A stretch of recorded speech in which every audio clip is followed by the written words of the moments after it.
Cooking with পিউষা রান্নাঘরে আজকে আমরা হাজির হয়েছি চিংড়ি দিয়ে পুঁইশাক রান্নার রেসিপি নিয়ে। এই রান্নাটা করার জন্য আমি 500 গ্রামের মতো পুঁইশাক নিয়েছি, চিংড়ি মাছ নিয়েছি, ধনিয়া গুঁড়া, হলুদের গুঁড়া, মরিচের গুঁড়া আর পেঁয়াজ কুচি নিয়েছি। পরিমাণ মতো তেল দিয়ে দিব।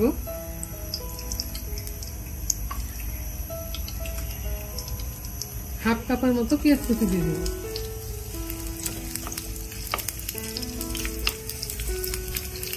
পেঁয়াজটা একটু হালকা নরম করে ভেজে নেব। 1 মিনিটের মতো আমি ভেজে নিয়েছি পেঁয়াজ। এবার স্বাদ মতো লবণ দিয়ে দেব। চিংড়ি মাছগুলো দিয়েও ভেজে নেব কিছুক্ষণ।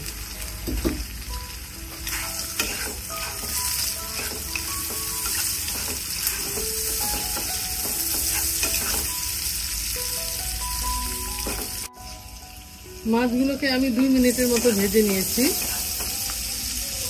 এবার দিয়ে দেব 1 চা চামচ ধনিয়া গুঁড়া, হাফ চা চামচ হলুদের গুঁড়া, হাফ চা চামচ মরিচের গুঁড়া। সামান্য একটু পানি দিয়ে দিব মশলা কষানোর জন্য।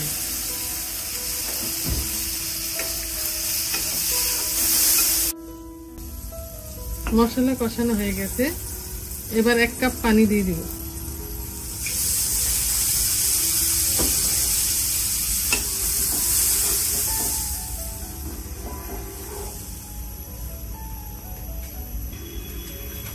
শাকগুলোকে দিয়ে দিব।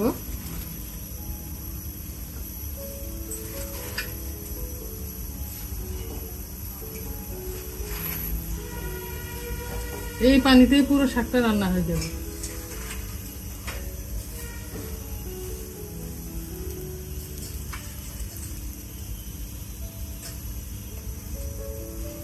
চুলার আঁচটা মিডিয়াম টু লো এর মাঝামাঝি নিব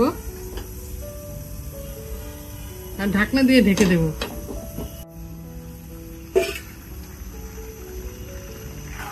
10 মিনিট পর একটা নাড়া দিয়ে দিলাম। শাক অনেকটাই সেদ্ধ হয়ে আসছে। পানিটা একটু টানিয়ে নেব, এজন্য আবার আমি ঢাকনা দিয়ে আরো 10 মিনিটের মতো রাখবো।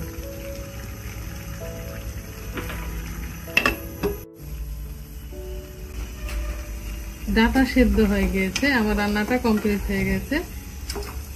এবার চুলাটা বন্ধ করে নিচ্ছি। তৈরি হয়ে গেছে চিংড়ি মাছ দিয়ে পুঁইশাক রান্না। একেবারে পারফেক্ট হয়েছে রান্নাটা এবং দেখতে খুবই ভালো লাগছে। এটা গরম ভাত দিয়ে খেতে খুবই ভালো লাগবে। খুবই মজাদার একটা রেসিপি। আগামী দিন নতুন কোনো রেসিপি নিয়ে আমরা আপনাদের সামনে হাজির হব। আজ এ পর্যন্তই। আল্লাহ হাফেজ।